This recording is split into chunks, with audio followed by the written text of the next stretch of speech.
Pertanyaan pertama untuk semua yang hadir, tolong dijawab dengan jelas, tegas, dan sadar.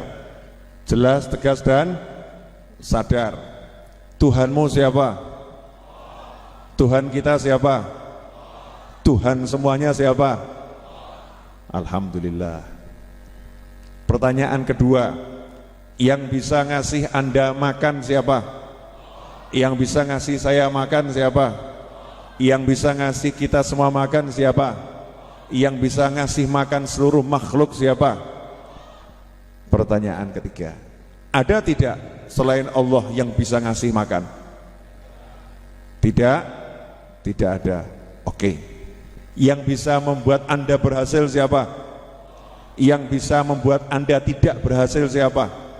Yang bisa membuat saya berhasil siapa? Yang bisa membuat saya gagal siapa? Yang bisa membuat semuanya berhasil siapa? Yang bisa menggagalkan semuanya siapa? Keren. Pertanyaan keempat. Pertanyaan keempat. Allah itu maha dekat atau maha jauh? Dekat atau jauh? Baik atau maha baik? Kaya atau maha kaya? Bisa atau maha bisa? Keren. Pertanyaan kelima, pernahkah Anda merasa putus asa?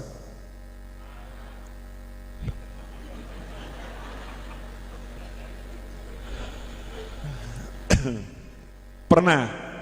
Pernah ya? Pernah. Jadi pernah putus asa? Ya. Pertanyaan keenam, putus asanya kepada siapa? Nah, ini mulai muncul macam-macam nih. Mulai muncul macam-macam. Contoh ya, contoh nih. Ini contoh sederhana. Pengen melamar pekerjaan di sebuah kantor. Sudah mengajukan lamaran berkali-kali ke kantor itu dan kantor yang lain, ditolak terus. Iya. Kemudian ngomong begini kepada temannya, doa mana yang belum aku baca? Doa mana yang belum aku baca? Semua doa sudah aku baca. Kiai, Habib, Ustadz, guru mana yang belum aku datangin? Semuanya sudah aku datangin. Semua sudah aku lakukan. Ternyata ditolak. Saya ditolak, nggak bisa dapat pekerjaan. Dah, saya nggak mau kerja lagi. Saya mau nanya, ini putus asanya kepada siapa nih? Yang menonjol tadi kalimat apa nih? Doa mana? Habib mana? Kiai mana? Ustadz mana? Amalan apa yang belum aku kerjakan? Berarti ini putus asa kepada siapa? Ngeri atau enggak ngeri? Ditolak kerjaan tuh enggak apa-apa, tapi kalau hatinya begini nih ngeri nih, ini penyakit yang luar biasa. Satu lagi, contoh ya, mau hutang kepada temannya, terus temannya janji, besok ya mas, kamu datang ke rumah, saya siapkan uangnya. Besoknya datang, temennya bilang sama pembantunya, bilang saya lagi tidur. Ya, lagi tidur. Ya udah, saya sore kembali. Ditemui sama temennya. Tadi siang sudah saya siapkan, tapi saya ketiduran. Akhirnya uangnya dipakai sama istri saya. Coba kamu besok datang lagi. Oh iya, besok datang lagi. Tok, assalamualaikum. Waalaikumsalam. Bapak ada? Pembantunya udah dipesenin. Bilang, saya tadi sudah nunggu dia kelamaan, ini lagi pergi. 1 jam lagi balik. Oh bapak tadi nunggu kelamaan, terus ada urusan mendadak mas, 1 jam lagi balik. Yaudah saya tunggu di sini. Ya tunggu. Datang orangnya. Ya Allah mas, saya udah tunggu tadi nih, duitnya udah siap ya. Tapi kok ya tiba-tiba mertua saya itu kok butuh. Jadi saya serahkan mertua saya. Besok kamu kesini lagi. Saya mau nanya, balik atau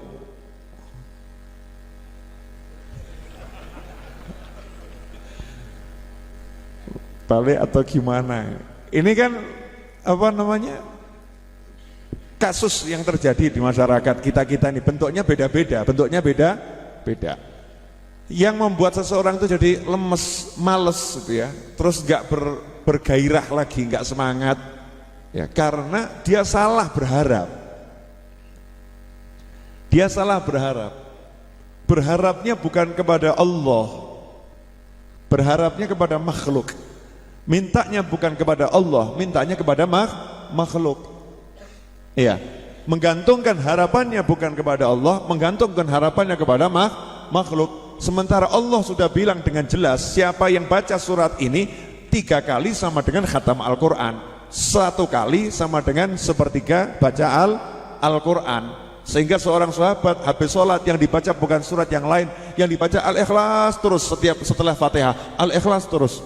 Maka ditanya oleh Nabi Muhammad SAW, kenapa engkau baca surat Al-Ikhlas terus? Maka dijawab, aku cinta surat Al-Ikhlas, karena itu ada sifat-sifat Ar-Rahman. Maka Rasulullah menyatakan, cintamu pada surat itu membuat engkau masuk surga. Ternyata di Al-Ikhlas Allah sudah bilang, Qul huwallahu ahad. Nah, ini yang harus kita sampaikan dulu kepada hati kita, pikiran kita, otak kita, ilmu kita, dosen kita, teman kita, guru kita, pekerjaan kita, kantor kita, relasi kita. Saya cuma punya Allah, bukan kalian semua. Tapi jangan diomongkan. Ketemu dosen mau pendadaran, Qul huwallahu ahad. Gak sih lulus, Mas? Bukan gitu caranya. Hati ya, hati. Qul huwallahu ahad. Lulus nggak lulus bukan urusan Bapak. Iya, dokter sembuh nggak sembuh bukan urusan kamu. Kantor, saya dapat gaji nggak dapat gaji bukan karena Anda. Pasar, laku nggak laku bukan karena apa? Pasar. Qul huwallahu ahad, semua karena Allah. Lah kalau sudah hati itu percaya semua karena Allah, ya tenang toh. Jadi ketika jual barang nggak laku, sama Allah belum boleh laku kok. Pasti bagus. Ketika dia sudah berusaha maksimal, ya berusaha maksimal, belajar dan lain sebagainya, kemudian ternyata kamu nggak lulus, tambah setahun lagi, Allah nyuruh saya tinggal setahun lagi di kampus ini kelihatannya. Karena yang bisa menahan hanya Allah Subhanahu wa ta'ala. Lah kok ngelamar anaknya orang ya sudah diterima, kurang sebulan mau nikah, tiba-tiba kok dibatalkan oleh calon istri. Alhamdulillah, yang batalkan bukan calon istri. Qul huwallahu ahad, katakan Allah Maha As-Sani. Allah yang nyuruh dia batalin ini, pasti bagus buat saya. Karena saya bergantung hanya pada Allah. Allahus Samad. Allah tempat bergantung harapan saya, bergantung asa saya. Karena gantungannya Allah, tidak ada judul putus asa. Putus asa itu kalau kepada makhluk, centelannya makhluk, putus. Oh, makhluk itu lemah. Makhluk itu lemah. Tapi kalau gantungannya, centelannya Gusti Allah Subhanahu wa ta'ala, Allah maha kuat, Allah maha, maka enggak pernah putus. Beb, kasih contoh kasus. Oke, saya kira-kira 2 minggu ini mengajarkan sesuatu enggak? Saya kan lagi ngajarin Anda semua dan diri saya sesuatu, betul enggak? Apa itu? Paham enggak? Pembelian tanah sebelah, harganya di atas 5 miliar rupiah. Iya, yang beli nggak punya duit, gendeng apa edan.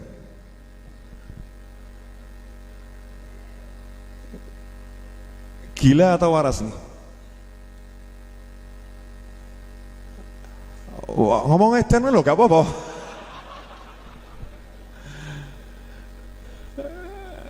Subhanallah. Iya kan? Saya bilang, saya nyatakan beli gitu ya, beli. Terus suruh bayar uang muka 1M 250 juta hari Senin yang lalu. Ini Jumat kan? Senin yang lalu. Kebayar enggak? Kebayar. Saya mau gantungkan asa saya masih apa?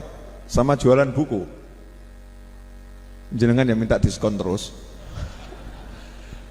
Sebagian minta gratis gitu kan ya. Mau harapannya sama buku, repot. Sama yang kaya-kaya itu, yang kaya-kaya yang punya duit, kadang kalau mau diutangi udah ngendo. Pasar lagi sepi gitu kan ya, dongeng, ngendo, kebutuhan banyak, kan seperti itu ya. Mau apa? Mau sama proposal, saya tidak boleh minta proposal pada siapapun. Itu aturan dari guru saya, tidak boleh buat proposal. Minta sumbangan, keliling nggak boleh minta sumbangan, bolehnya cuma ngasih informasi. Ya udah, saya buat informasi. Ya kan, jika ingin ikut andil gitu toh. Enggak terus tak telepon siji-siji, tolong ya transfer lho, tolong. Wis transfer tolong. Ndak ono apa? Ndak ada. Atau saya telepon teman saya mau beli tanah loh ya. Kalau punya duit, ayo kamu kirim loh ya. Yang kirim yang banyak. Oh, surga loh, masya Allah. 10 kali lipat. Enggak ada. Ada enggak di informasi yang saya sebar itu tulisan, jika Anda menyumbang Majelis Ar-Raudhah, maka Anda mendapatkan pahala 10 kali lipat. Ada enggak? Enggak ada. Siapa ingin ikut andil, silahkan transfer ke nomor rekening ini. Betul kan ya? Insya Allah berkah untuk semuanya. Selesai gitu kan? Enggak A, enggak B. Yang begini ini kira-kira kelihatannya penuh semangat untuk ngambil duitnya orang apa sakarepmu? Yang mana ini? Ada unsur maksa atau terserah kamu? Salah, bukan terserah kamu, terserah Allah. Jadi saya nggak pernah ngomong terserah Anda, terserah Allah. Nah, karena saya itu terserah Allah, ya kan, yang ngasih Allah, yang milihkan siapa yang mau ngasih juga Allah, yang nahan siapa jangan ngasih juga Allah Ta'ala. Maka proyek ini saya ajukan proposal langit,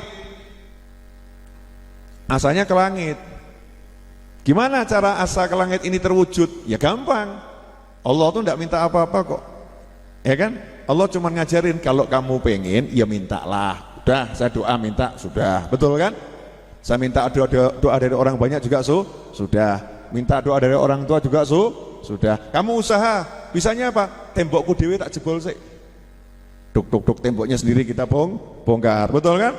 Terus apa lagi? Beli tanaman ditaruh. Kenapa? Nanti kalau jadi kebeli, tanamannya akan ditanam di sana. Ya, sementara kita beli dulu tanamannya. Beli tanaman kan murah. Bisanya itu, betul. Ini menggantungkan harapan kepada Allah Subhanahu wa Ta'ala.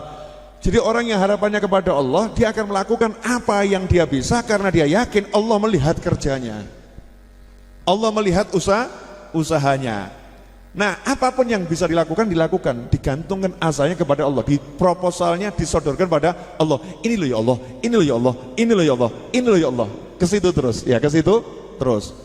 Nah, nanti hasilnya menakjubkan. Begitu Allah bilang kun fayakun.